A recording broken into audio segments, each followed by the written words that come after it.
Hello বন্ধুরা, এই শীতে তোমরা কেমন আছো? আশা করছি তোমরা ভালো রয়েছো। আমি তো একদমই জমে গেছি। কদিন ধরে এত ঠান্ডা পড়ছে কি আর বলবো। আজকে একটু ইচ্ছাকৃতভাবেই দেরি করে ওঠা আর কি, কারণ তোমার দাদাভাইয়ের আজকে কাজ নেই, মানে আজকে কাজে যাবে না, তো সেই কারণে ইচ্ছা করে দেরি করে ওঠা। তো এদিকে দেখো আমার ঘর ঠর মোছা হয়ে গেছে, তো আমি এখানে এই পা মোছাগুলো দিয়ে দিলাম। এখনও ওই যে নতুন করে কিছু কিনিনি, ওই যা ছিল আগের সেগুলোই ব্যবহার করছি আর কি, কারণ বাইরে তো ওখানে নতুন পাপোশ দিয়ে লাভও নেই জানো তো, ওগুলো দিলেই যেন ভালো হয়। এত পরিমাণে ঠান্ডা কি বলবো। তো যাই হোক, সকাল সকাল আমার কিন্তু বাসি কাজকর্ম শেষ করে একবারে স্নান টান করে নিয়েছি, আর আজকে একদম শ্যাম্পুও করেছি। কারণ কি বলো তো, সকাল সকাল জলটা তো আবার চলে যাবে, তো জলটা থাকতে থাকতেই করে নিলাম। বেলার দিকে করলে জানো তো হেভি দেরি হয়ে যাচ্ছে, আর স্নান করতে করতে ওই 1:30 বেজে যাচ্ছে, তো কিছুই আর হয়ে ওঠে না। তো সেই কারণে ভাবলাম যে না, সকাল সকাল আগে স্নানটা করে নিই। আর একটা সমস্যা হয়ে যায় যে সকালবেলা স্নান করলে আবার মেয়ের খাওয়া দেরি হয়ে যায়, তো ভাবলাম কোনো ব্যাপার না, আগে স্নান করে মেয়েকে খাওয়াবো, দিয়ে তারপরে অন্য কাজ করব। তো সকালবেলা ঘুম থেকে উঠে বাসি কাজ সব হয়ে গেছে, রান্নাঘর পরিষ্কার করে গ্যাস টেবিল পরিষ্কার করে সবই হয়ে গেছে। আর এদিকে বিছানাটা তুলে নিয়ে আমি কিন্তু চলে এসেছি এই ঘরে। আর এই যে মাম্মামের তরকারিটা করার পর মা আগের দিন তরকারি পাঠিয়েছিল, তো সেটাকেও এখন গরম টরম করে নেব। দিয়ে ওদিকে ভাতটাও বসিয়ে দিয়েছি। মাম্মামের সুজিও হয়ে গেছে, মানে সব কিছু হয়ে গেছে। এখন মাম্মামকে খাইয়ে তারপরে আমি কিন্তু যাব পুজো করতে, কারণ পুজোটাও দিতে হবে। এই একটা অসুবিধা আমার হয়ে যায়, কারণ ওই সকালের দিকে পুজোটা দিতে গেলে না আমার একটু দেরি হয়ে যায় আর কি, কারণ মামামকে খাওয়ানোর ব্যাপার থাকে টাইম টু টাইম। ও যদি তাড়াতাড়ি ওঠে তো সকালে একটা কিছু খেয়ে নিলে কোনো সমস্যা হয় না, তবে একটু দেরি করে উঠলে ভাতটাও তো টাইম করে খেতে হয় ওর, তো সেই কারণে একটু দেরি হয়ে যায়। তো যাই হোক, কী আর করা যাবে। এখন এই তো এগুলো একটু পরিষ্কার করে যাব আমি পুজো দিতে, কিছু খাবো না, একেবারে পুজো টুজো দিয়ে এসে তারপরে খাবো আর কি। তো ভাবলাম চলো আগে এই যে বাসনটাও ধুয়ে নিই, আর একটুখানি ভাতটা হবে তো নামিয়ে একবারে চলে যাব। তো তার ফাঁকে ভাবলাম চলো টুকটাক বাসন রয়েছে কটা, ওগুলোও ধুয়ে নিই। সকালের বাসন তো সকালেই ধুয়ে নিয়েছি স্নান করার আগে, আর এখন এই যে 2-1টা বাসন বেরালো সেটা এখন ধুয়ে নেব আর কি। আর এখন এই যে দুধের বোতলটাও পরিষ্কার করে নেবো। এখন না ইদানিং এই দুধের বোতলেই দুধ দিচ্ছে আর কি, ক্যানটা এখন আর তোমার দাদাভাই দিয়ে আসছে না, কারণ ওই কাকিমাটা প্রত্যেক দিনই আমাদের বাড়িতে আসে, তো সেই কারণে ক্যানটা দিয়ে আসার কোনো মানে হয় না। তো সেই কারণে ওই যে একটা বোতল থাকে আর একটা বোতল উনি দিয়ে যায়, আবার এই বোতলটা আবার নিয়ে যায়, এভাবে করেই হলো দুধটা দেয় আর কি। তো চলো তাড়াতাড়ি করে বাসনটা ধুয়ে, আরও কাজ রয়েছে ওদিকে। আমার মাম্মামও আমার কাজ বাড়িয়ে দিয়েছে জানো না তো। তো চলো দেখাচ্ছি তোমাদেরকে মাম্মাম কি কাজ বার করেছে আমার। আসলে ওদিকে কেউ নেই, আমার শাশুড়িমাও নেই, আবার আমার যাও নেই, তো সেই কারণে ওই যে মামামকে নিয়েই কাজগুলো করতে হচ্ছে। তো ও তো একদম ওদের পেলে আর কিছু লাগে না, তবে কি বলো তো, সামনের রাস্তা তো একটু ভয় করে আর কি ছাড়তে, তো সেই কারণে একা একা একদমই ছাড়ি না, কেউ না থাকলে একদমই দরজা সব বন্ধ করে রাখি, ওই বক্স জানলা উঠে দেখে খেলে, বা আমার সাথে বসে বসে ওই যে খেলে, এই আর কি। আর আজকে সকাল থেকে এত বায়না করছে, এত বায়না করছে যে আমার মাথায় একদম যন্ত্রণা ধরে গেছে, তবে কি আর করা যাবে। তো চলো তাড়াতাড়ি করে এই কাজগুলো সেরে আবার পুজোও দিতে হবে, সেদিকেও ধ্যান আছে আর কি। আর এদিকে দেখো আমার মামামের অবস্থা, সারা রান্নাঘর ছড়িয়ে ছিটিয়ে নিয়েছে, আর আমি ওই তো মাথায় একটা ভিজা গামছা বেঁধে সব কাজ করছি আর কি, মনে হচ্ছে আবারও ঠান্ডাটা লেগেই যাবে। তো এদিকে দেখো মটরশুঁটিগুলো সারা ঘরে ছাড়িয়েছে, তো ভাবলাম চলো এখানে 2-1টা দেখছি আবার কেমন একটা হয়েও গেছে, তো আমি একবারে ছাড়িয়ে নিলাম, ওই যে ছাড়ানো থাকলে ভাজাটাও হয়ে যাবে, তো সেই কারণে একেবারে আমি ছাড়িয়ে নিচ্ছি। আসলে আমি রান্না করি, তো ও আমার দেখে দেখি রান্না করবে, তো ওকেও সেই কারণে একটা কড়াই খুন্তি এগুলো দিয়ে দিই, ওই সবজি টবজি নিয়ে খেলা করে, দিয়ে ওর খেলা হয়ে গেলে আবার গুছিয়ে রাখি, একটু কাজ বাড়ে আর কি, তবে কি আর করা যাবে, ঘরে একটা ছোট বাচ্চা থাকলে এটুকু তো হয়েই থাকে। আর এদিকে দেখো বাসনটা ধুলাম না, একটু জল পড়েছে, তো ভাবলাম ওটা মুছে নিই।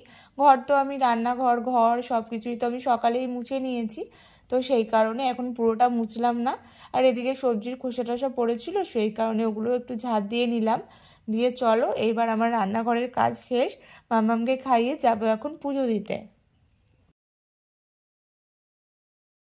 কাপড় জামাও এখনো কিছু মেলা হয়নি, তো সেখানেও করতে হবে। তো চলো এখন তাড়াতাড়ি করে হাত টাত ধুয়ে এখন চলে এসেছি ঘরে। এখন চুলটাও আঁচড়ে নেব। কখন স্নান করেছি দেখো, চুল আমার ওই গামছাতেই শুকিয়েছে আর কি। তো সেটাই আর কি করা যাবে, এখনও হালকা হালকা ভিজা, তবে বেঁধে নিলাম আর কি, কারণ ছেড়ে না আর ভাল লাগছে না, তো সেই কারণে। তো চলো একেবারে রেডি টেডি হয়ে এখন মায়ের বাড়ি থেকে দুটো ফুল নিয়ে আসবো। ফুলেরও খুব সমস্যা এখানে, তো ফুল এনে একেবারে পুজোটা দিয়ে নেব। দেখতেই পেলে কটা ফুল আর কি।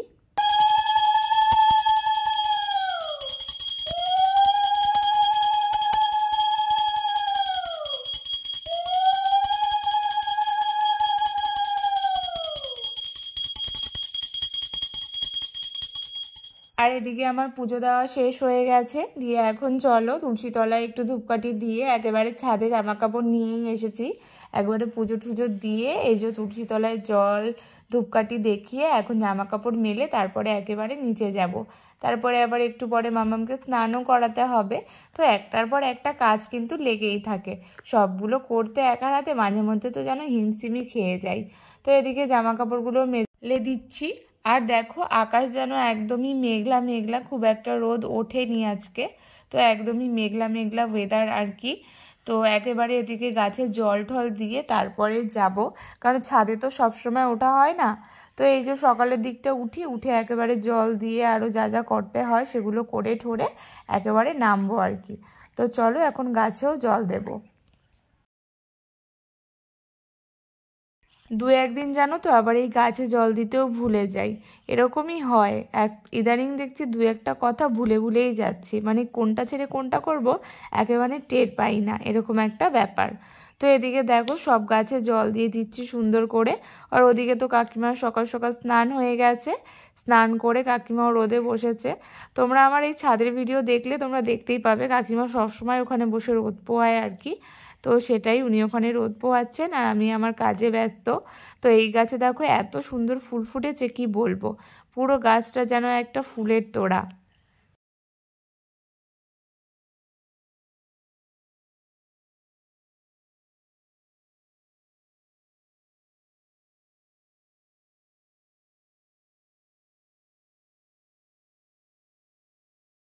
এদিকে আমার শাশুড়িমা চলে এসেছে, তো এখানে রাখছিল হলো গুড়, কারণ সামনেই তো পৌষ সংক্রান্তি আর বাড়িতে তো পিঠেও হবে, তো সেই কারণে।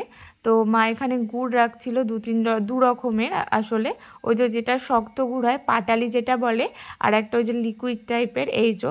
তো আমি ঠিক বললাম কি না তোমরা বলো। আর এই লিকুইড গুড়টা কিন্তু বিশেষত এই রুটি দিয়ে খাওয়ার জন্যই নেওয়া হচ্ছে, আর রুটি দিয়ে কিন্তু এই গুড়টা খেতে বেশ ভালোই লাগে। তো এই যে এই সময়টাই শীতকালে একটু পিঠে পায়েস এসব খেতে কিন্তু বেশ লাগে, তাই না? আগেরবার আমি বানিয়েছিলাম জানো, আগেরবার শীতে আমি বানিয়েছিলাম একটু পাটিসাপটা, ওই যে শাশুড়িমাই দেখিয়ে দিয়েছিল। তবে সব পিঠে আমি পারি না, তবে ওই যে যখন করে হাতে হাতে করি, তো ওটা দেখে দেখে একটু একটু শিখেছি আর কি। তবে এবার যদি নিজের হাতে বানাই অবশ্যই শেয়ার করব, আর শাশুড়িমা তো বানাবেই, তখনও শেয়ার করব। আর তারপরে দেখো এখন জামা কাপড়গুলো ধোবো আর কি। তো কিছু ভিডিও করছিলাম শর্টস, তো সেই কারণে তো সেই কাপড়গুলো এখন ধুয়ে নেব। তো এগুলোও তো করতে হবে বলো, যদি মানে চ্যানেল একটু দাঁড়ানোর হয়, এগুলো তো করতেই হবে। তো ছাদে গিয়েই করছিলাম, তো পায়ে দেখো একদম ধুলো লেগে গেছে। তো এই তো এখন এই কাপড়গুলো ধুয়ে মেলে দেব, খুব ময়লা নয়, তবে ওই যে পরে ঠরে ভিডিও করা হয় তো একটু না ধুয়ে রাখলে কেরম যেন লাগে, তো সেই কারণেই ধোয়া আর কি। তো আমার জায়ের দুজনারই ছিল, আমি ধুয়ে নিলাম আর কি, আবারও ধোবে, আমি যখন ধুচ্ছি তাই একেবারে ধুয়ে নিলাম। এখন ঘড়িতে বাজে ওই 12:30 মতো। মামামকে একেবারে স্নান টান করিয়ে দিয়েছি, স্নান টান করিয়ে একেবারে মামামকে এই যে এখন একটুখানি ফুল হাতা পরিয়ে দিচ্ছি, কারণ এখন তো খুব একটা ঠান্ডা নেই, কারণ এখন তো ভালোই রোদ আছে। তো এই যে নর্মাল একটা ফুল হাতা গেঞ্জি পরিয়ে দিচ্ছি, আবার বিকেলের দিকে সোয়েটার টোয়েটার পরবে মোটা ঠোটা। তো এত চঞ্চল, এক সেকেন্ডও দেখো সুস্থ নেই। আমি আর কাটিনি, ভাবলাম তোমাদের সাথে শেয়ার করি। দেখো আমি ভ্লগ করি, ও আমার সাথে সাথে দেখে দেখে শিখেছে জানো তো। ওর সামনে করতে চাই না, তবে হয়েই যায় মাঝে মাঝে, কি আর করা যাবে। তো এদিকে ওকে এখন একটু সাজুগুজু করিয়ে ওর ঠাম্মির কাছে দেবো। ওর ঠাম্মির কাছে এখন একটু রোদে যাবে, চুল টুল শুকাবে আর কি। আর আমি আমার অন্য কাজগুলো করে নেব। কাজ তো সব হয়েই গেছে, তবুও একটু ঘরটর ঝাড় দেবো, আবার একটু টুকটাক কাজ। দিনে যে কতবার ঘর ঝাড় দেওয়া হয় তার কোনো ঠিক ঠিকানাই নেই, জানো তো। কারণ সাদা ঘর না, একটু কিছু পড়লেই যেন তো খুব বোঝা যায়, তো বারবার করে একটু ঝাড় না দিলে দেখতেও কিরকম যেন লাগে। তো সেই কারণে এই তো মামামকে এখন স্নান টান করিয়ে দিয়েছি। ওর ওই যে স্নানের আগের কাপড়গুলো, ওগুলো এখন একটু ধুয়ে দেব, দিয়ে তারপরে আমার কাজ শেষ। আর আজকে তো তোমার দাদাভাই যায়নি, তো বাড়িতেই রয়েছে। বাড়িতে রয়েছে বলা ভুল, ও গেছে একটু দরকারে, মামামের আধার কার্ডটা বানাতে হবে সেই কারণে। তো সেই কারণেই গেছিলো, তো চলেও এসেছে, এখন বসেছে আমার জন্য পিড়ি বানাতে। আর তোমাদের সাথে আজকে শেয়ার করি তোমার দাদাভাই আসলে কি কাজ করে। তোমার দাদাভাই কিন্তু আসলে একজন কার্পেন্টার। তোমাদের বলেছিলাম আমার ব্লগ দেখতে দেখতে তোমরা আমার সম্বন্ধে সব কিছুই জানতে পারবে, তো সেই কারণেই তোমাদের সাথে শেয়ার করলাম আর কি। তো চলো, এখানে তোমার দাদাভাই বানাচ্ছিল আমার জন্য পিড়ে, আর একেবারে সন্ধ্যাবেলায় বানানো হয়েছিল একটু চাউমিন, তো সেটাই এখন খাচ্ছি আমরা সবাই মিলে। তো চলো, আজকের ব্লগটা আমি এত দূরই রাখছি, সবাই খুব ভালো থেকো। আর আজকের ব্লগটা তোমাদের কেমন লাগলো সেটাও কিন্তু কমেন্ট করে বলো।